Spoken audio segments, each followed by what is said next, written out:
Dans le livre du prophète Ésaïe au chapitre 55 et au verset 6, il est dit « Cherchez l'Éternel pendant qu'il se trouve, invoquez-le tandis qu'il est prêt. » Alléluia. Cherchez l'Éternel pendant qu'il se trouve, invoquez-le tandis qu'il est prêt. À la recherche ici de Dieu. Vous savez, nous avons tous besoin de chercher la face du Seigneur. Nous avons tous certainement besoin les uns et les autres de sa grâce, de son secours, de l'invoquer pendant que nous en avons l'occasion, parce qu'il y a un temps où Dieu se laisse trouver, et il y a un temps où peut-être, voyez-vous, c'est plus difficile. Qui sait ce que demain sera, qui sait ce qu'un jour peut enfanter. En tout cas, nous sommes encore dans l'ère de la grâce et le Seigneur nous convie à cela, voilà, à pouvoir nous confier en lui, à pouvoir le trouver, le chercher, l'invoquer, parce que le Seigneur est près de nous. Alors, à la recherche de Dieu, chercher Dieu n'est pas quelque chose de inné dans la nature humaine, et cela à cause de la nature déchue de l'homme.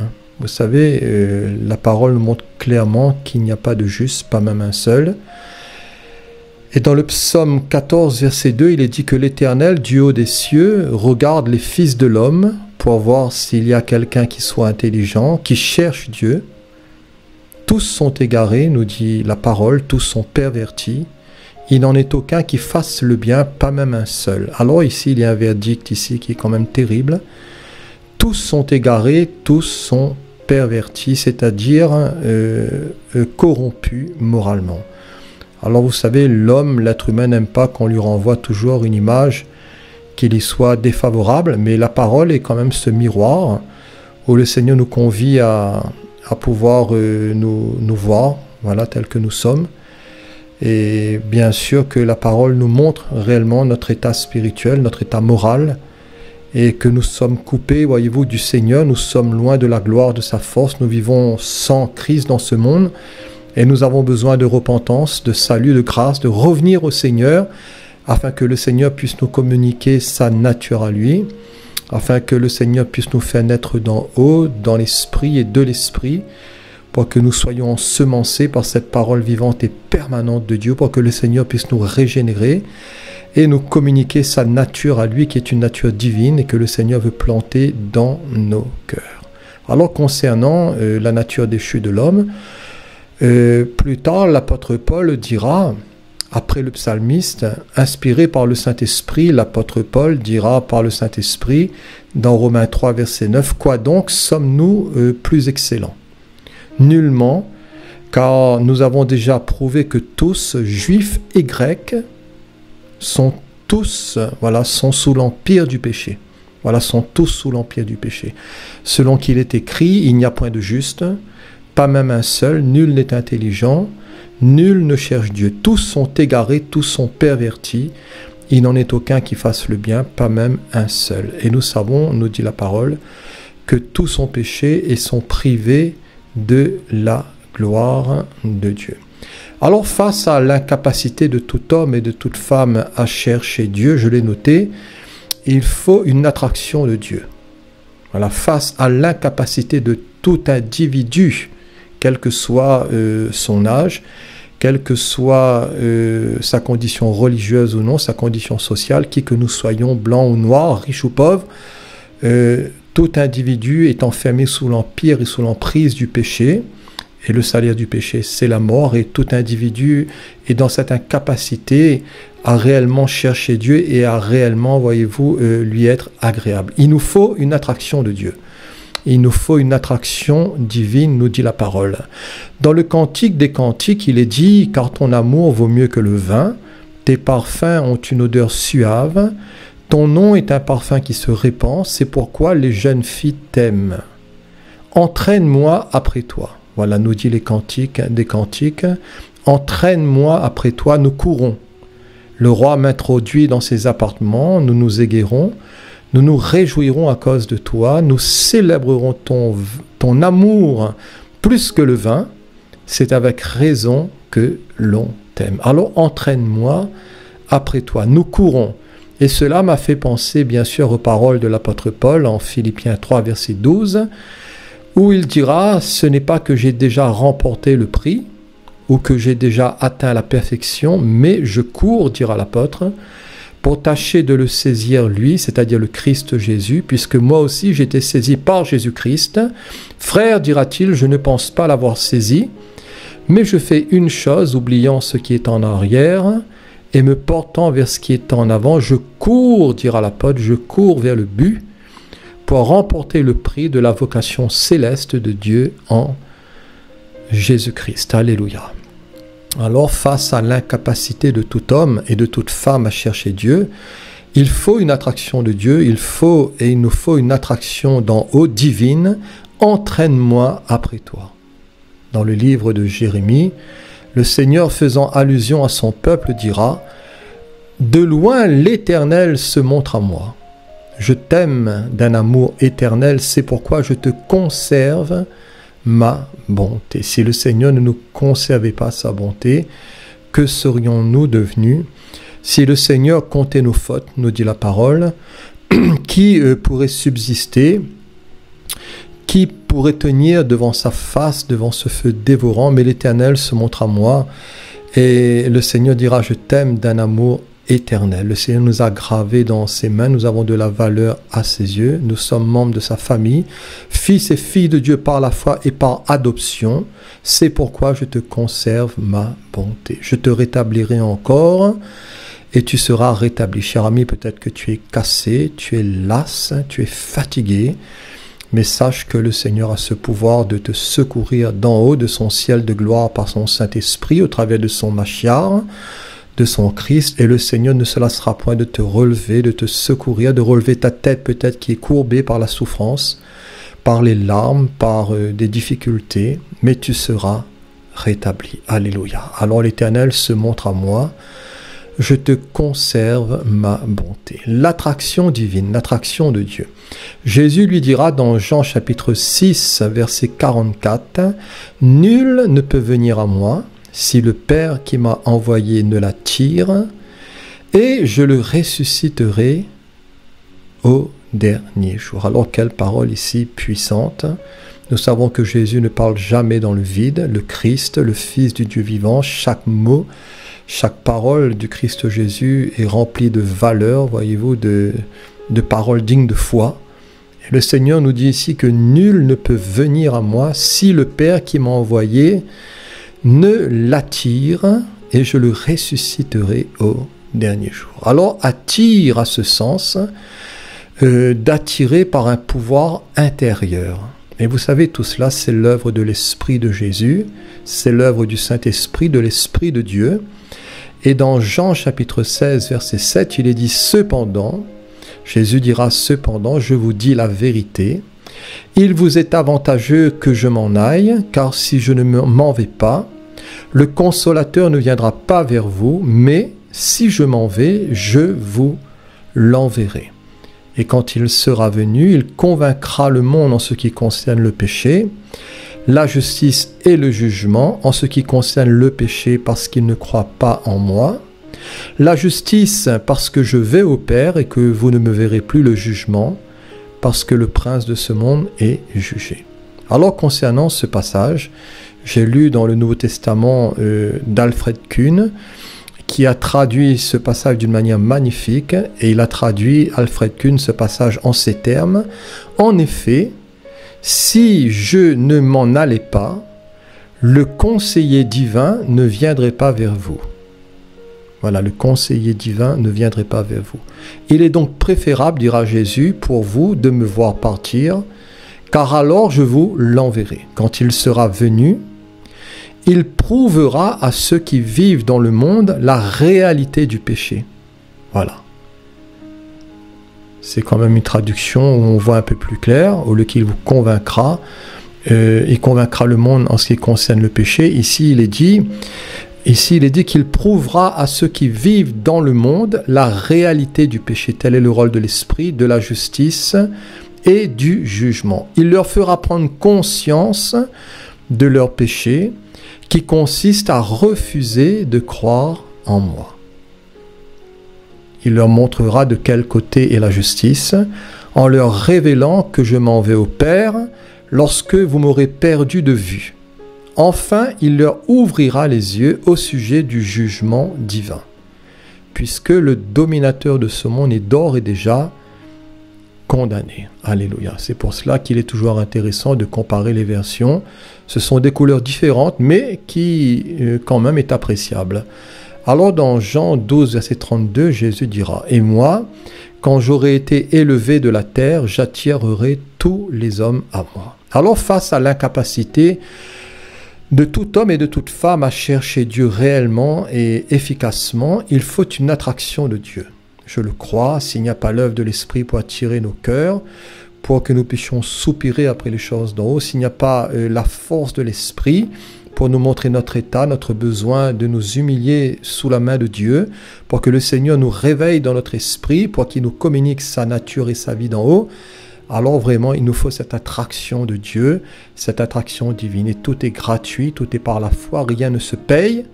Vous voyez, tout est par grâce et tout est par l'Esprit du Seigneur. Alors chercher Dieu doit être un impératif. Et cela est quelque chose de vital, je l'ai noté aussi, c'est une question de vie ou de mort. Cherchez-moi, dira le Seigneur, et vous vivrez. Tournez-vous vers moi et vous serez sauvés. Et dans Deutéronome chapitre 30, le Seigneur dira à son peuple, lorsque toutes ces choses t'arriveront, la bénédiction et la malédiction que je mets devant toi, si tu les prends à cœur au milieu de toutes les nations chez lesquelles l'Éternel ton Dieu t'aura chassé, si tu reviens à l'Éternel ton Dieu et si tu obéis à sa voix de tout ton cœur et de toute ton âme, toi et tes enfants selon tout ce que je te prescris aujourd'hui, alors l'Éternel ton Dieu ramènera tes captifs et aura compassion de toi. Il te rassemblera encore du milieu de tous les peuples chez lesquels l'Éternel ton Dieu t'aura dispersé, quand tu serais exilé à l'autre extrémité du ciel, l'Éternel, ton Dieu, te rassemblera de là, et c'est là qu'il t'ira chercher. L'Éternel, ton Dieu, te ramènera dans le pays que possédaient tes pères, et tu le posséderas. Il te fera du bien, et te rendra plus nombreux que tes pères. L'Éternel, ton Dieu, circoncira ton cœur et le cœur de ta postérité, et tu aimeras l'Éternel, ton Dieu, de tout ton cœur et de toute ton âme, afin que tu vives. L'Éternel, ton Dieu, fera tomber toutes ces malédictions sur tes ennemis, sur ceux qui t'auront haï et persécuté, et toi, tu reviendras à l'Éternel. Tu obéiras à sa voix et tu mettras en pratique tous ces commandements que je te prescris aujourd'hui. L'Éternel, ton Dieu, te comblera de bien, en faisant prospérer tout le travail de tes mains, le fruit de tes entrailles, le fruit de tes troupeaux et le fruit de ton sol, car l'Éternel prendra de nouveau plaisir à ton bonheur, comme il prenait plaisir à celui de tes pères. Lorsque tu obéiras à la voix de l'Éternel ton Dieu, en observant ses commandements et ses ordres écrits dans ce livre de la loi, lorsque tu reviendras à l'Éternel ton Dieu de tout ton cœur et de toute ton âme. Alors ce commandement que je te prescris aujourd'hui, dira le Seigneur, n'est certainement point au-dessus de tes forces et hors de ta portée. Il n'est pas dans le ciel pour que tu dises qui montera pour nous au ciel et nous l'ira chercher, qui nous le fera entendre afin que nous le mettions en pratique. Il n'est pas de l'autre côté de la mer pour que tu dises qui passera pour nous de l'autre côté de la mer et nous l'ira chercher, qui nous le fera entendre afin que nous le mettions en pratique. C'est une chose au contraire qui est tout près de toi dans ta bouche et dans ton cœur afin que tu la mettes en pratique. Au verset 15, vois, je mets aujourd'hui devant toi la vie et le bien, la mort et le mal. Car je te prescris aujourd'hui d'aimer l'Éternel ton Dieu, de marcher dans ses voies et d'observer ses commandements, ses lois et ses ordonnances afin que tu vives et que tu multiplies et que l'Éternel ton Dieu te bénisse dans le pays dont tu vas entrer en possession. Mais si ton cœur se détourne et si tu n'obéis point et si tu te laisses entraîner à te prosterner devant d'autres dieux et à les servir, je vous déclare aujourd'hui que vous périrez, que vous ne prolongerez point vos jours dans le pays dont vous allez entrer en possession après avoir passé le Jourdain. J'en prends aujourd'hui, dira le Seigneur, à témoin contre vous le ciel et la terre. J'ai mis devant toi la vie et la mort, la bénédiction et la malédiction. Choisis la vie afin que tu vives, toi et ta postérité. C'est une question ici vitale. Chercher Dieu, choisir avec l'aide de l'Esprit et avec l'aide et le secours du Seigneur la vie, afin de vivre, nous et notre postérité, pour aimer le Seigneur, l'Éternel ton Dieu, pour obéir à sa voix, à sa parole, pour t'attacher à lui, car de cela dépend ta vie et la prolongation de tes jours. Et c'est ainsi que tu pourras demeurer dans le pays que l'Éternel a juré de donner à tes pères, Abraham, Isaac et Jacob. Abraham, Isaac et Jacob. Si chercher Dieu est une chose vitale, chercher Dieu, c'est aussi le chercher dans sa parole. Et dans Ésaïe 8, verset 19, « Si l'on vous dit, consultez ceux qui évoquent les morts, et ceux qui prédisent l'avenir, qui poussent des sifflements et des soupirs, répondez un peuple, ne consultera-t-il pas son Dieu? S'adressera-t-il aux morts en faveur des vivants? À la loi, dira le Seigneur, et au témoignage. » Si l'on ne parle pas ainsi, il n'y aura point d'aurore pour le peuple. À la loi et au témoignage. Alors vous savez, si les gens observeraient les principes du Seigneur, il n'y aurait pas toute cette idolâtrie abondante autour de nous, il n'y aurait pas tous ces cultes aux faux dieux, tous ces cultes, voyez-vous, aux ancêtres, tous ces cultes aux morts, aux saints, voyez-vous, à toute cette idolâtrie et à toute cette superstition, voyez-vous, qui sont légion dans ce monde. À la loi et au témoignage. Vous savez, je disais à quelqu'un aujourd'hui, même si quelqu'un prophétiserait du bien pour vous, même s'il pourrait peut-être vous dire des choses qui sont exactes, vous savez, nous devons faire très attention à cela. Nous devons toujours, voyez-vous, nous baser et revenir à la parole, revenir à la loi et au témoignage. À la loi, ici, c'est la Torah, c'est-à-dire la Torah qui signifie loi, direction, instruction. La Torah, instruction, commandement, humain ou divin. Corps de l'enseignement prophétique, qui signifie aussi instruction dans l'âge messianique, direction ou instruction du corps de sacrificateur. Corps de directive légale, loi, qui signifie aussi loi de l'offrande holocauste. Coutume, manière, la loi deutéronomique ou mosaïque, la loi, la Torah. Vous savez, tout cet ensemble de principes est comme un ensemble d'indications, de balises, voyez-vous, qui se situe, c'est vrai, dans l'Ancien Testament, mais c'est la parole de Dieu. Et toute écriture est inspirée de Dieu. Et nous savons que la Torah, c'est le socle, c'est le fondement, voyez-vous, des choses. Et tout cela, voyez-vous, tout cela est utile pour nous indiquer la route, le chemin. Ce sont des balises pour nous montrer, voyez-vous, la lumière aussi des ténèbres. Et chercher Dieu, c'est le chercher dans toute sa parole.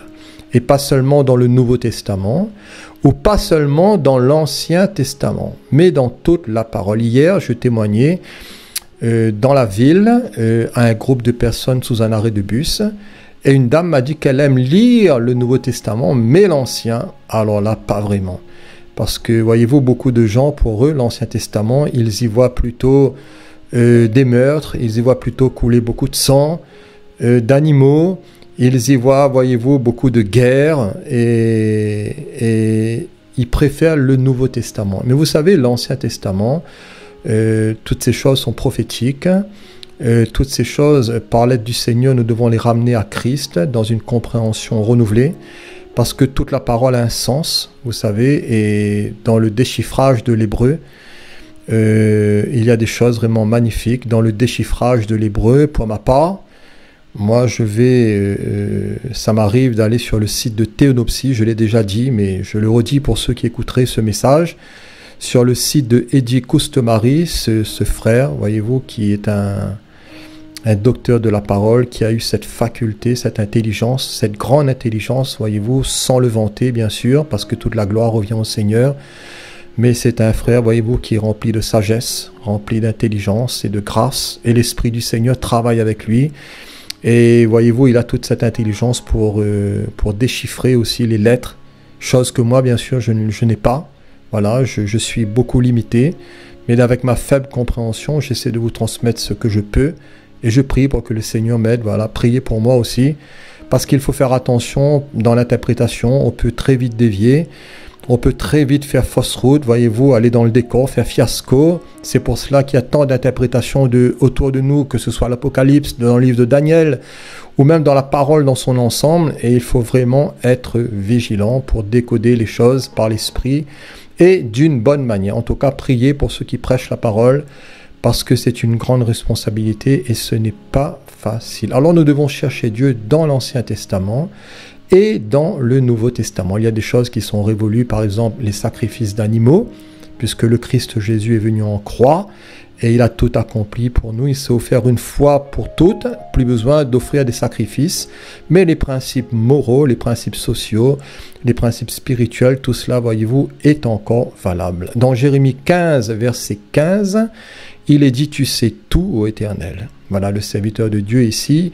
Jérémie dira, tu sais tout, ô Éternel, souviens-toi de moi, ne m'oublie pas, venge-moi de mes persécuteurs, ne m'enlève pas, tandis que tu te montres lent à la colère, sache que je supporte l'opprobre à cause de toi.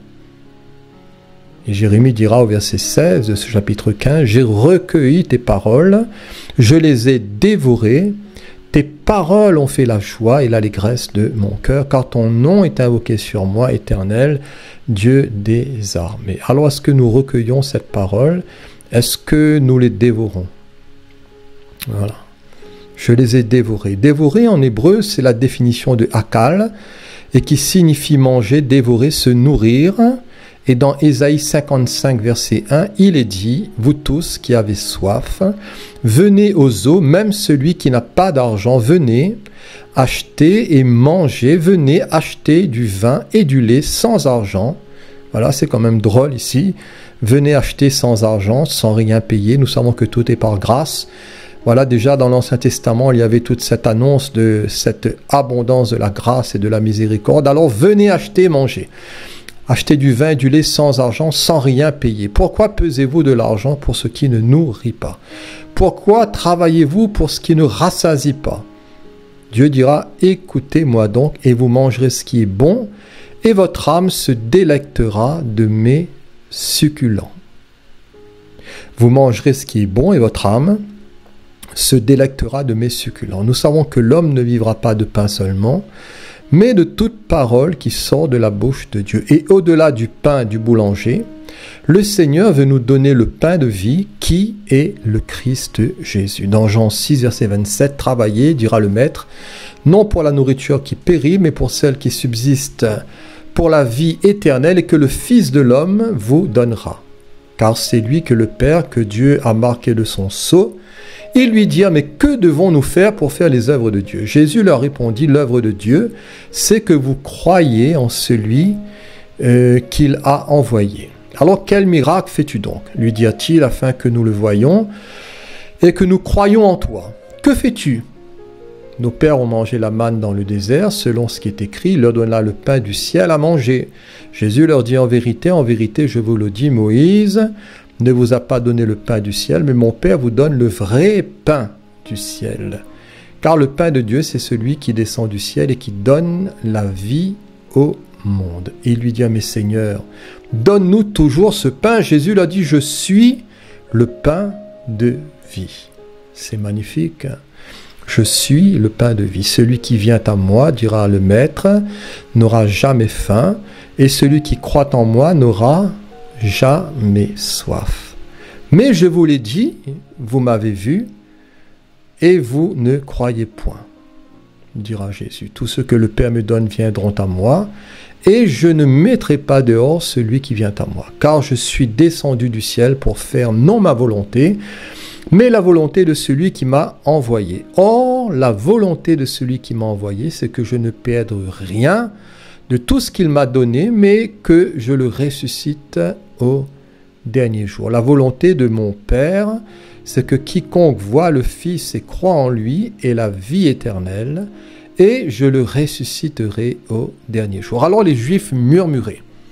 Les Juifs murmuraient à son sujet parce qu'il avait dit « Je suis le pain qui est descendu du ciel ». Murmurer qui signifie entre autres grommeler, grogner, dire quelque chose tout bas. ceux qui confèrent aussi secrètement entre eux, ceux qui se plaignent aussi en permanence. Ce verbe ici, murmurer, est à l'imparfait et signifie que ce n'était pas la première fois qu'il murmurait au sujet de Jésus. Alors au verset 43, Jésus leur répondit, « Ne murmurez pas entre vous. Nul ne peut venir à moi si le Père qui m'a envoyé ne l'attire, et je le ressusciterai au dernier jour. » Il est écrit dans les prophètes, ils seront tous enseignés de Dieu. Ainsi, quiconque a entendu le Père et a reçu son enseignement vient à moi. C'est que nul n'a vu le Père, sinon celui qui vient de Dieu. Celui-là a vu le Père. En vérité, je vous le dis, celui qui croit en moi a la vie éternelle. Je suis le pain de vie. Vos pères ont mangé la manne dans le désert, et ils sont morts, mais c'est ici le pain qui descend du ciel, afin que celui qui en mange ne meure point. Je suis le pain vivant qui est descendu du ciel. Si quelqu'un mange de ce pain, il vivra éternellement. Et le pain que je donnerai, c'est ma chair que je donnerai pour la vie du monde. Là-dessus, les Juifs disputaient entre eux, disant, mais comment peut-il nous donner sa chair à manger? Jésus leur dit, en vérité, je vous le dis, si vous ne mangez la chair du Fils de l'homme et si vous ne buvez son sang, vous n'avez point la vie en vous-même. Celui qui mange ma chair et qui boit mon sang a la vie éternelle, et je le ressusciterai au dernier jour. Car ma chair est vraiment une nourriture, et mon sang est vraiment un breuvage. Celui qui mange ma chair et qui boit mon sang demeure en moi, et je demeure en lui, comme le Père qui est vivant m'a envoyé, que je vis par le Père, ainsi celui qui me mange vivra par moi. C'est ici le pain qui est descendu du ciel. Il n'est pas comme de vos pères qui ont mangé de la manne et qui sont morts. Celui qui mange ce pain vivra éternellement. Jésus dit ces choses dans la synagogue, enseignant à Capernaum. Alors plusieurs de ses disciples, après l'avoir entendu dire, mais cette parole est dure, qui peut l'écouter? Voilà, cette parole est dure, qui peut l'écouter? Ailleurs, Jésus dira, heureux celui pour qui je ne serai pas une occasion de chute. Alors Jésus, sachant en lui-même que ses disciples murmuraient à ce sujet, leur dit, mais cela vous scandalise-t-il? Et si vous voyez le Fils de l'homme monter où il était auparavant, c'est l'Esprit qui vivifie. La chair ne sert de rien, les paroles que je vous ai dites sont esprit et vie. Mais il en est parmi vous quelques-uns qui ne croient point, dira le Maître. Car Jésus savait dès le commencement qui étaient ceux qui ne croiraient point, qui étaient ceux qui ne croyaient point, et qui était celui qui le livrerait. Et il ajouta, c'est pourquoi je vous dis que nul ne peut venir à moi, si cela ne lui a été donné par le Père. Dès ce moment, plusieurs de ses disciples se retirèrent, et ils n'allèrent plus avec lui. Alors Jésus donc dit aux 12, et vous, ne voulez-vous pas aussi vous en aller?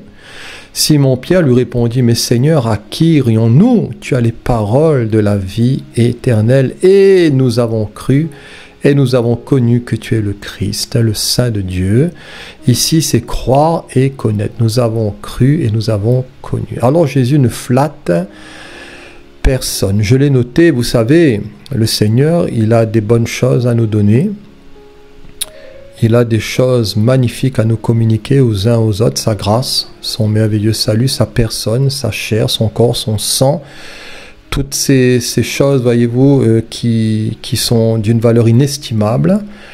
Mais le Seigneur ne flatte personne. Souvenons-nous de ce jeune homme riche. Le Seigneur, voyez-vous, lui avait proposé des choses extraordinaires, mais il avait fait son choix et le Seigneur Jésus, voyez-vous, ne l'a pas supplié. Le Seigneur Jésus n'a pas couru derrière lui. Le Seigneur laisse chacun libre. C'est à nous, voyez-vous, d'être réceptifs et d'entendre sa parole et la voix de son Saint-Esprit. Alors, à la recherche de Dieu. Les afflictions aussi bien souvent nous y incitent à chercher Dieu et nous incitent à chercher sa face. Et dans Daniel 9, verset 1, il nous est dit que Daniel priera concernant l'opprobre d'Israël et de Jérusalem. Voilà, ici il y a Il y a un opprobre concernant ces ruines et le sanctuaire dévasté. Et il dira, la première année de Darius, fils d'Azuréus, de la race des Mèdes, lequel était devenu roi du royaume des Chaldéens, la première année de son règne, moi Daniel, je vis par les livres qu'il devait s'écouler 70 ans pour les ruines de Jérusalem, d'après le nombre des années dont l'Éternel avait parlé à Jérémie le prophète. Je tournai ma face, dira Daniel, vers le Seigneur Dieu, afin de recourir à la prière et aux supplications en jeûnant et en prenant le sac et la cendre. Je priai l'Éternel mon Dieu et je lui fis cette confession.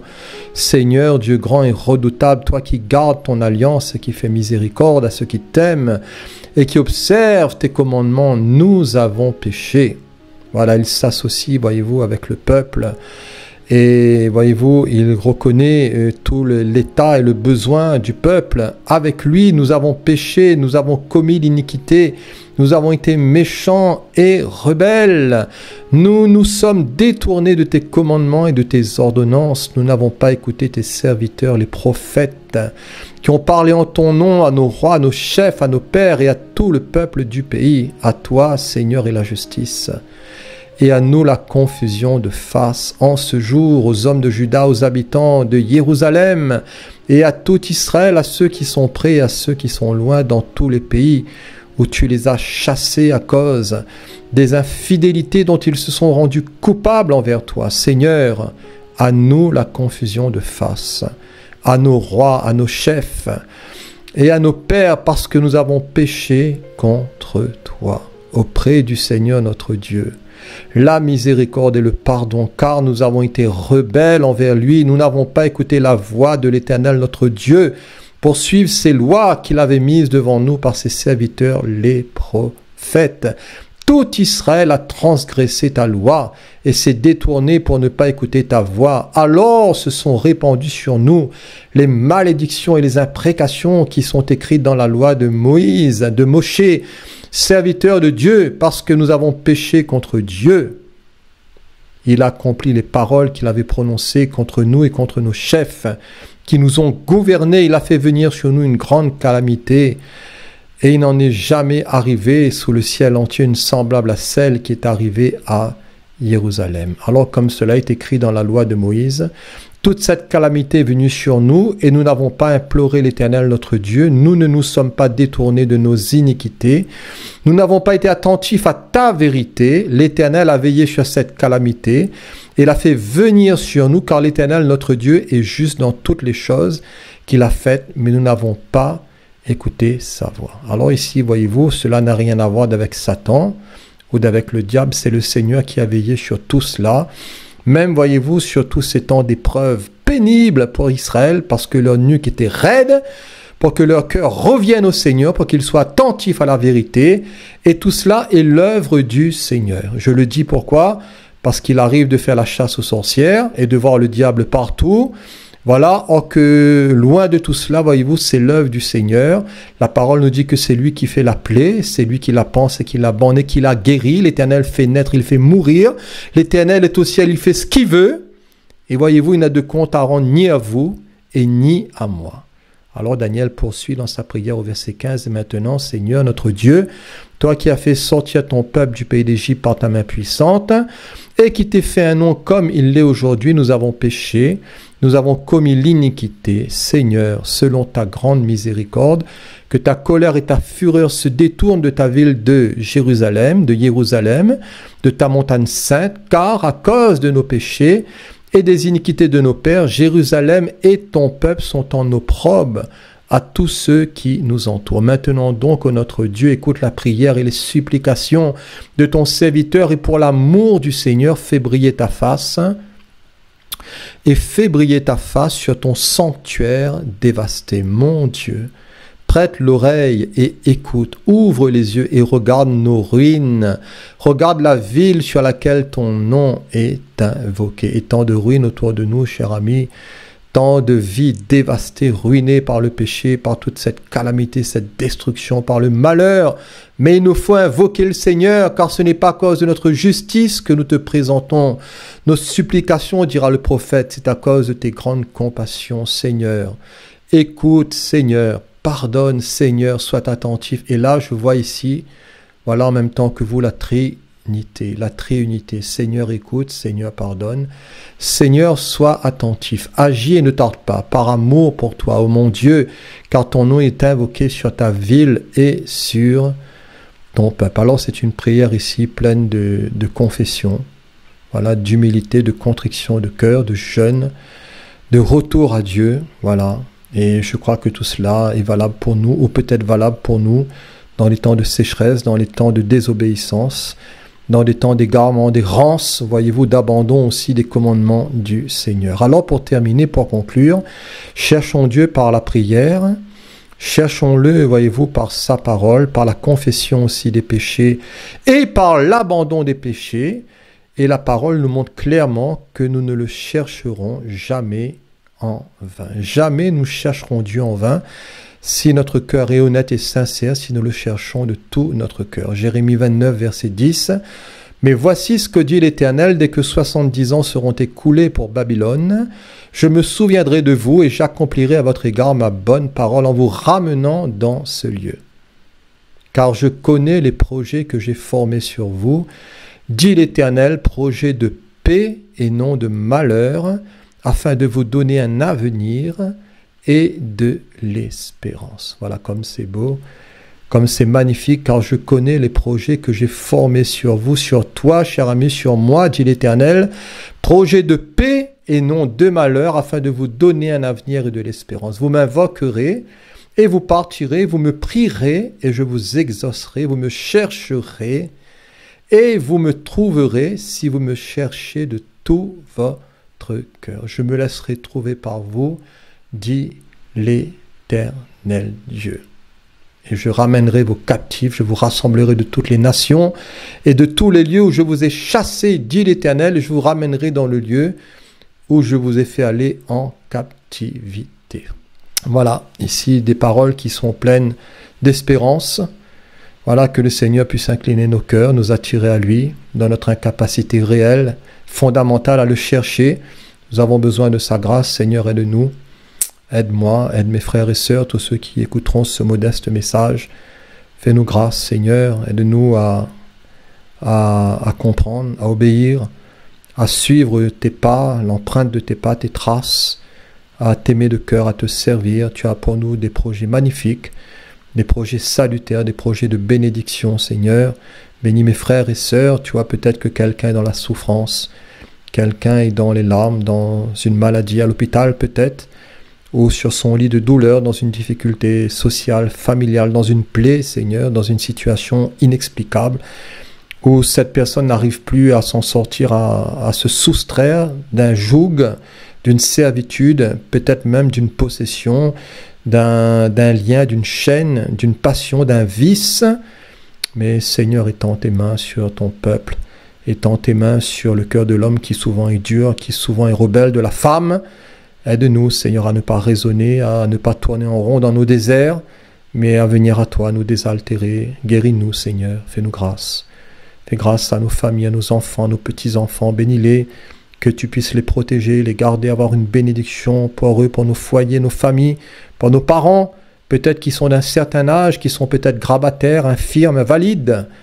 Seigneur, bénis-les, multiplie ton peuple, bénis les assemblées, les églises.